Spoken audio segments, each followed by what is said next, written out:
For as long as humanity has been around, there's been this one massive fear casting a shadow over everything: the fear of death. But have you ever stopped to think about the spiritual mechanics behind that fear? Today, we are diving deep into a cosmic, almost legal transfer of power. We're going to see how Christ's death and resurrection weren't just about offering hope, they were about fundamentally changing who holds the keys to death itself. So who really holds the power of death? Is it God? Is it some adversary? Well, the answer is a lot more interesting than you might think, and it involves a shift in authority that is, without a doubt, one of the most pivotal events in all of spiritual history. All right, here's our game plan. First, we'll tackle humanity's ancient fear. Then, we're going to unpack this whole idea of Satan's delegated power. After that, we'll look at Christ's invasion of the realm of death, the incredible kingdom transfer that happened because of it, and finally, what it means that Christ now holds the keys of a king. Okay, let's kick things off with humanity's ancient fear. Because to really get a handle on the solution, we first have to understand the problem, a problem that has haunted every single person who has ever lived. The book of Hebrews just nails it. It talks about humanity being stuck in a lifelong slavery that's rooted in the fear of death. And that word is so important: fear. This isn't just about the biological fact that life ends, it's about a deep spiritual and psychological bondage that flows from it. So, how in the world did that bondage even start? Well, that leads us straight into our second point: Satan's delegated power. And this part is absolutely key to understanding how an adversary could ever wield influence over something as final as death. Now, this is the crucial thing to grasp. Satan's power was never his to begin with. He didn't create death, but he sure figured out how to use it. That's what we mean by delegated authority.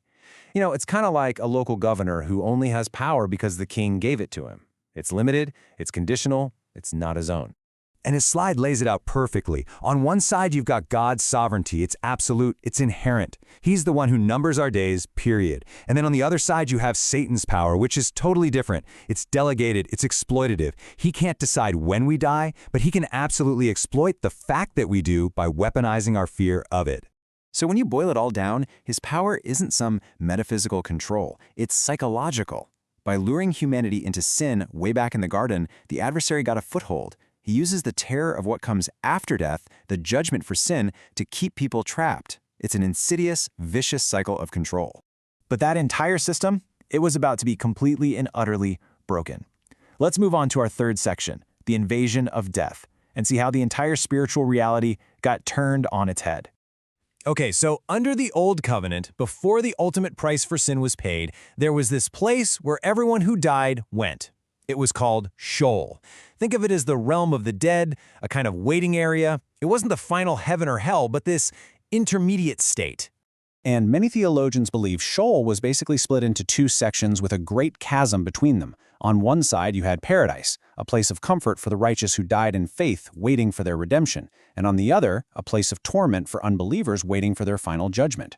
And this is where Christ's actions are just so decisive. It's a game changer. First, he literally tastes death, walking right into the domain the adversary was using for control. Second, he descends into Sheol itself. Third, he proclaims his total victory over sin and death.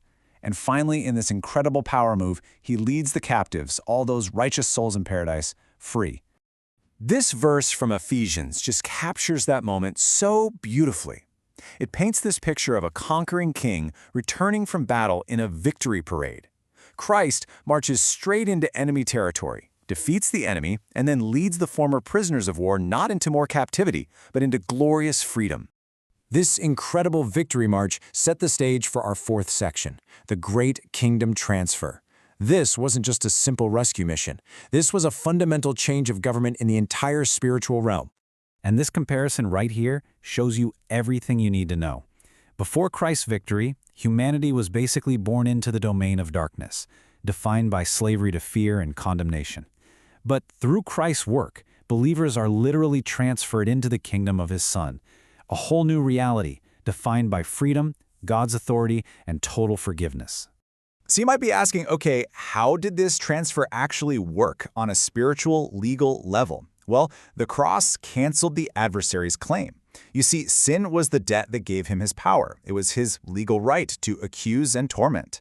By paying that debt in full, as the slide says, Christ completely wiped out the very foundation of the enemy's power. He disarmed him. And that brings us to our final triumphant point, the keys of a king. So what does this new reality actually look like for those of us who believe? The ripple effects of this victory were just massive, and they're permanent. First, paradise was relocated from that waiting place to the very presence of God in heaven. Second, the old system of animal sacrifices, totally obsolete. The final payment was made. Third, the adversary was stripped of his main tool of control. And most importantly, for believers, that lifelong slavery to the fear of death was definitively broken. And there's really no more powerful declaration of that transfer of power than this one. The risen Christ himself says it. I hold the keys of death and Hades. The keys are no longer in the hands of the jailer. They are held by the conquering king. And now he alone decides who enters and when. And so, the great transfer is complete. Christ didn't just negotiate with death or offer some kind of temporary truce. He has abolished it. He has disarmed its power, he has removed its sting, and he has brought life and immortality out into the open for all to see. For the believer, death is no longer a dreaded tyrant. It's simply a doorway into the presence of the King.